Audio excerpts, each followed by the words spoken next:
Assalamualaikum warahmatullahi wabarakatuh. Alhamdulillah, alhamdulillahi wa kafa. Wassalatu wassalamu ala rasulil mujtaba amma ba'd. Raditu billahi rabba wa bil islami dina wa bi muhammadin nabiyya wa rasulah. Wa qala Allah ta'ala fi kitabihil karim, a'udzu billahi minasy syaithanir rajim. Bismillahirrahmanirrahim. يا أيها النبي إنا أرسلناك شاهدا ومبشرا ونذيرا وداعيا إلى الله بإذنه وسراجا منيرا. Surah Al-Ahzab ayat 45. Ma'asyiral muslimin, jamaah salat zuhur masjid taqwa yang dirahmati Allah. Alhamdulillah, kita bersyukur kepada Allah Subhanahu wa taala. Siang hari ini Allah menganugerahkan kenikmatan, rahmat dan kasih sayangnya sehingga kita mampu untuk melaksanakan ibadah. Kita bersegera kepada ampunan Allah, kita bersegera kepada dakwah ilallah. Semoga kita senantiasa bisa istiqomah di jalan Allah. Ma'asyiral muslimin, jamaah salat zuhur yang dirahmati Allah. Dalam surah Al-Ahzab ayat 45, Allah Subhanahu wa taala menggambarkan tentang peran Nabi sallallahu alaihi wasallam. Pembahasan kita adalah peran dakwah Nabi yang mesti kita teladani. Bagaimana metode dakwah Nabi yang diajarkan oleh Allah Subhanahu wa taala agar kita mampu meneladani Rasulullah. Laqad kana lakum fi Rasulillahi uswatun hasanah. Telah kami jadikan pada diri Rasulullah SAW suri tauladan yang baik, contoh yang baik. Maka metode yang harus kita lakukan adalah metode Rasul. Maka cara yang harus kita lakukan adalah cara Rasul. Maka tema kita hari ini adalah metode dakwah Rasul. Allah Subhanahu wa taala menyebutkan di dalam surah Al-Ahzab ayat 45, Allah menyebutkan ya ayyuhan nabi, wahai nabi. Di sini mukhatabnya atau orang yang diajak bicara oleh Allah Subhanahu wa taala adalah Rasulullah sallallahu alaihi wasallam. Ya ayyuhan nabi, wahai Muhammad, wahai Rasulullah, inna arsalnaka, sesungguhnya kami, kata Allah,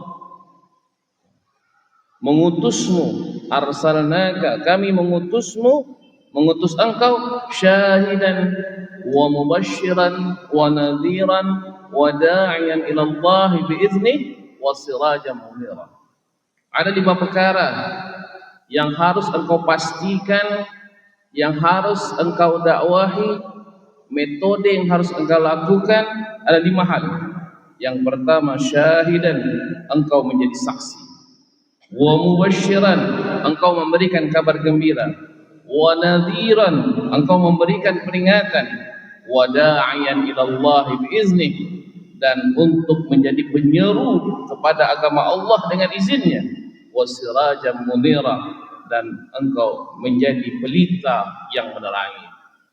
Ma'asyiral muslimin yang dirahmati Allah, surah Al-Ahzab ayat 45 dan 46 ini menegaskan 5 peran Rasulullah yang harus kita teladani. Bagaimana cara dakwah Rasulullah SAW sukses di dalam dakwahnya.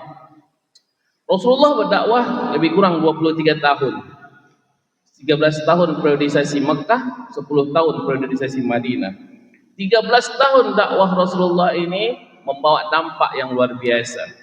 Mendidik karakter-karakter hebat sahabat seperti Abu Bakar, Umar, Utsman, Ali, Talhah, Zubair, Sa'ad bin Abi Waqqas, Mus'ab bin Umair. Tentu banyak lagi sahabat-sahabat yang mulia yang dibentuk oleh Rasulullah SAW. Bagaimana mereka menjadi sahabat yang mulia? Ternyata kuncinya adalah di dakwah Rasulullah SAW. Adalah di metode dakwah Rasulullah. Metode pengajaran Rasulullah SAW yang sungguh luar biasa. Ada 5 hal yang diajarkan oleh Allah Subhanahu wa taala bagaimana metode dakwah Nabi SAW yang kita ikuti. Yang pertama adalah metode syahidan, yaitu metode dakwah dengan keteladanan, metode dakwah bil hal, metode dakwah dengan contoh nyata, bukti konkret, melalui sikap-sikap yang diajarkan oleh Rasulullah SAW. Sikap amanah, Rasulullah terkenal dengan amanah, sifat yang luar biasa.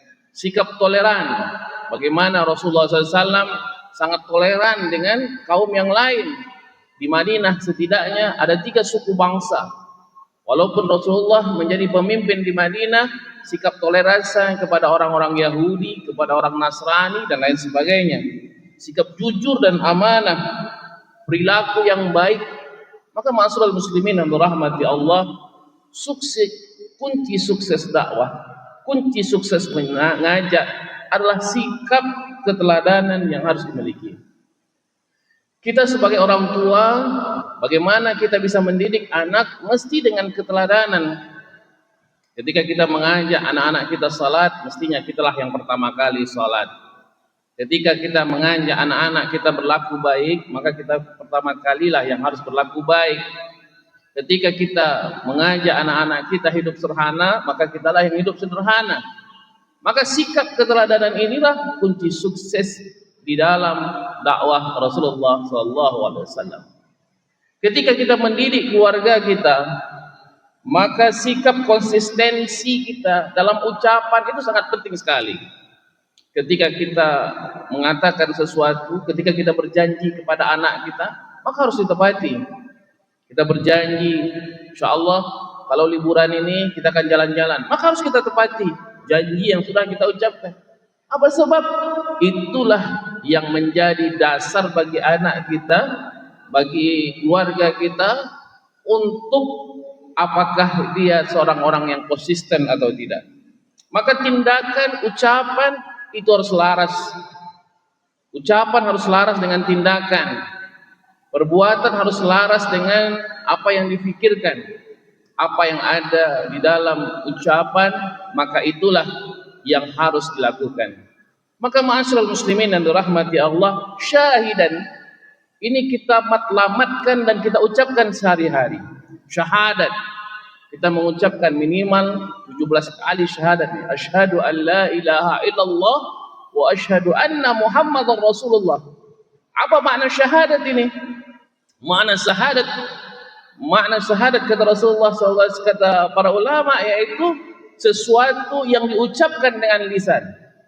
Al-qaul bil lisan, sesuatu yang diucapkan dengan lisan. Al-qaul bil lisan wa tadliqan bil qalb wa fi'lan bil jawarih.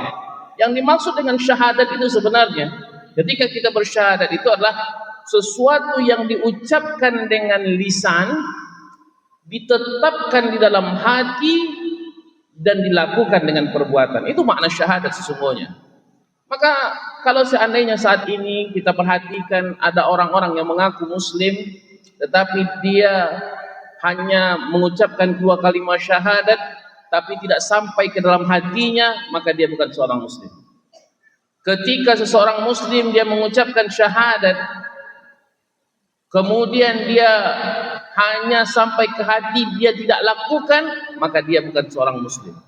Maka seorang muslim harus sesuai aktivitas, harus sesuai ucapan dengan apa yang dalam hati dan dengan perbuatannya.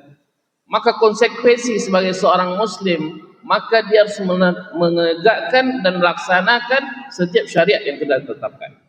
Seperti syariat salat, maka salat menjadi aktivitas yang tidak hanya diucapkan, tetapi masuk dalam hati dan dikerjakan dengan perbuatan.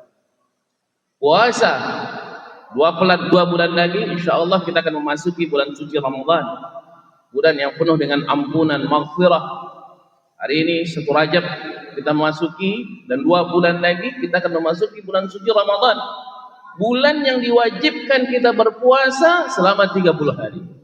Maka kita berharap kepada Allah Subhanahu wa taala, puasa kita itu kita ucapkan, kita niatkan berpuasa kemudian kita tetapkan di dalam hati, kita laksanakan puasa agar kita mendapatkan kemuliaan di sisi Allah Subhanahu wa taala. Itulah makna syahadat. Maka syahadat ma'asyiral muslimin yang dirahmati Allah, makna syahidan itu adalah kesesuaian dakwah dengan keteladanan, dakwah dengan perbuatan, dakwah dengan amal saleh.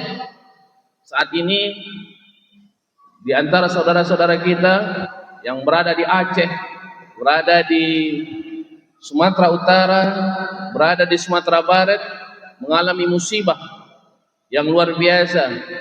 Baru beberapa pekan yang lalu ditimpa banjir, sekarang banjir pun datang lagi, dan seterusnya. Jalan di mana-mana putus, jembatan di mana-mana putus. Keadaan masyarakat yang tertimpa musibah sungguh memilukan. Maka bukti kita bersyahadat, bukti kita sebagai seorang muslim, maka kewajiban membantu sedekah, infak, zakat yang kita keluarkan, wakaf yang kita tunaikan adalah bukti kita bersyahadat, kita bukti bersaksi. Maka orang yang disebut dengan syahid, orang yang syahid ini bukan hanya orang yang mati di jalan Allah, tetapi orang yang melaksanakan syariat dan dia yakin dengan syariatnya dia akan ditolong oleh Allah Subhanahu wa taala. Ini yang pertama. Yang kedua, di dalam dakwah Rasulullah sallallahu alaihi wasallam mubasysyirah, dakwah yang menghadirkan harapan, dakwah yang menghadirkan optimistis, dakwah yang memberikan kabar gembira kepada orang-orang. Maka ma'asyiral muslimin yang dirahmati Allah, dakwah yang dilakukan oleh Rasulullah adalah dakwah yang membawa kepada kabar gembira bahwa sesungguhnya orang-orang mukmin, orang-orang muslim, orang-orang muhsin, mereka akan mendapatkan kedudukan yang tinggi di sisi Allah Subhanahu wa taala. Banyak para sahabat ketika dia hijrah dari Mekah ke Madinah tidak membawa apa-apa. Abdurrahman bin Auf, Utsman bin Affan, hanya Umar yang berani membawa harta barangnya untuk dia bawa dari Mekah ke Madinah. Yang dijanjikan oleh Rasulullah SAW yaitu kemuliaan dan kebaikan di Madinah. Para sahabat tidak butuh lama untuk mengembalikan harta kekayaannya ketika dia hijrah dari Mekah ke Madinah. Abdurrahman bin Auf ketika dia hijrah dari Mekah ke Madinah, tidak ada satu barang emas berlian pun yang dia bawa, padahal dia termasuk orang yang paling kaya di kota Mekah. Yang dijanjikan oleh Rasulullah adalah kemuliaan, tetapi dalam waktu hanya kurang dari 1 tahun, Abdurrahman menjadi orang yang sangat kaya raya di kota Madinah, tanpa pertolongan orang lain, tanpa sedekah orang lain, tanpa bantuan orang lain. Inilah kemuliaan yang dimiliki oleh orang-orang yang beriman, bahwa sesungguhnya orang-orang yang beriman, maka niscaya Allah akan janjikan kemuliaan, baik kemuliaan dunia ataupun kemuliaan akhirat, baik kebahagiaan di dunia ataupun kebahagiaan orang di akhirat. Maka ma'asyiral muslimin yang dirahmati Allah, ini sikap dakwah kita. Sikap dakwah kita adalah kita memberikan harapan, memberikan keyakinan, memberikan bahwa sesungguhnya seorang yang jujur, seorang yang amanah, seorang yang senantiasa melakukan kebaikan, maka Allah akan berikan ganjaran yang lebih baik. Wa may ya'mal mithqala dzarratin khairan yarah. Siapa yang melakukan kebaikan, maka Allah akan berikan kebaikan yang lebih baik. Inilah metode dakwah yang mesti kita senantiasa anjurkan, bahwa sesungguhnya Islam itu membawa rahmat, membawa kasih sayang, dan membawa kemuliaan. Yang ketiga, di dalam metode dakwah yang diajarkan oleh Rasulullah SAW, wa nadhira, dakwah mesti di antara metode dakwah yang diajarkan Rasulullah adalah memberikan peringatan kepada orang yang lalai, kepada orang yang lupa. Seperti bencana saat ini yang terjadi, ini adalah peringatan dari Allah Subhanahu wa taala. Karena suatu sebab terjadinya bencana biasanya disebabkan oleh 3 perkara. Allah Subhanahu wa taala tidak menurunkan bencana kecuali di antara satu daripada yang 3. Yang pertama, bencana itu adalah ujian, al-bala. walanabluwannakum bisyai'in minal khauf wal ju'. Niscaya kami akan uji manusia itu dengan rasa takut, dengan kekurangan dan lain sebagainya. Yang kedua bencana itu terjadi yaitu ujian. Yang kedua adalah karena karena azab dari Allah Subhanahu wa taala. Sesuatu bencana terjadi itu pertama karena ujian, yang kedua karena azab dari Allah Subhanahu wa taala. Azab dari Allah adalah karena orang-orang yang melakukan dosa. Orang yang berdosa, maka niscaya Allah akan azab mereka. Allah akan berikan timpaan yang sesuai kepada mereka. Dan yang ketiga yaitu bahwa sesungguhnya yang Allah berikan kepada manusia adalah teguran. Bahwa sesungguhnya musibah terjadi adalah teguran, adalah peringatan dari Allah Subhanahu wa taala. Maka sesuatu hal yang terjadi pada diri kita, sakit yang kita alami, kesusahan yang kita miliki, apapun masalah yang kita hadapi, adalah disebabkan karena tiga perkara tadi. Bisa karena ujian, bisa karena azab, atau bisa jadi karena peringatan dari Allah Subhanahu wa taala. Maka ma'asyiral muslimin yang dirahmati Allah, ini yang ketiga, bahwa sesungguhnya ini peran dakwah, bahwa sesungguhnya dakwah itu adalah membawa manusia senantiasa kepada kebaikan. Dan yang keempat, tujuan daripada dakwah itu da'iyan ilallah, adalah untuk senantiasa mengajak kepada Allah Subhanahu wa taala, bukan kepada golongan, bukan kepada kelompok. Bahwa yang kita ajak kepada dalam dakwah ini adalah kepada Allah.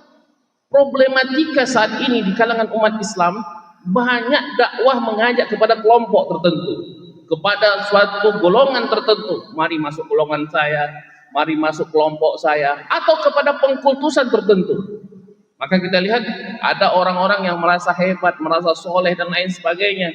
Padahal Rasulullah SAW sendiri dalam dakwahnya tidak pernah mengajak untuk mengkultuskannya, apalagi memuliakannya. Kenapa? Karena pengkultusan, kemudian ta'assub kepada kelompok, inilah yang telah terjadi kepada umat-umat terdahulu, yang telah terjadi kepada Nabi Isa, sehingga dikultuskan oleh umatnya, sehingga dia dianggap menjadi Tuhan. Ini yang terjadi kepada umat-umat yang terdahulu, sehingga mereka tersesat di jalan kebatilan. Maka ma'asyiral muslimin dan dirahmati Allah, tujuan dakwah ini hanya satu, da'iyan ilallah, mengajak kepada Allah Subhanahu wa taala. Dan yang terakhir adalah dakwah ini sirajam munira, yang maknanya adalah dakwah adalah sebagai pencerahan di dalam konteks kehidupan kita, di tengah masyarakat kita. Kita berharap dengan dakwah ini, dengan mengajak ini, senantiasa membawa sinar. Muhammadiyah dengan logonya matahari, 12 matahari, 12 sinaran yang senantiasa memberikan sinar kepada seluruh manusia, memberikan sinar kepada seluruh orang yang berada di dalamnya. Maka insya Allah dengan kita memberi sirajam munira, jalan menuju kepada kemuliaan, kepada cahaya, kepada tenterang benderang, inilah tujuan kita bersama. Semoga Allah senantiasa memberikan taufik dan hidayahnya kepada kita bersama. Nasrul minallah wa fathun qarib wa basyiril mu'minin. Wassalamualaikum warahmatullahi wabarakatuh.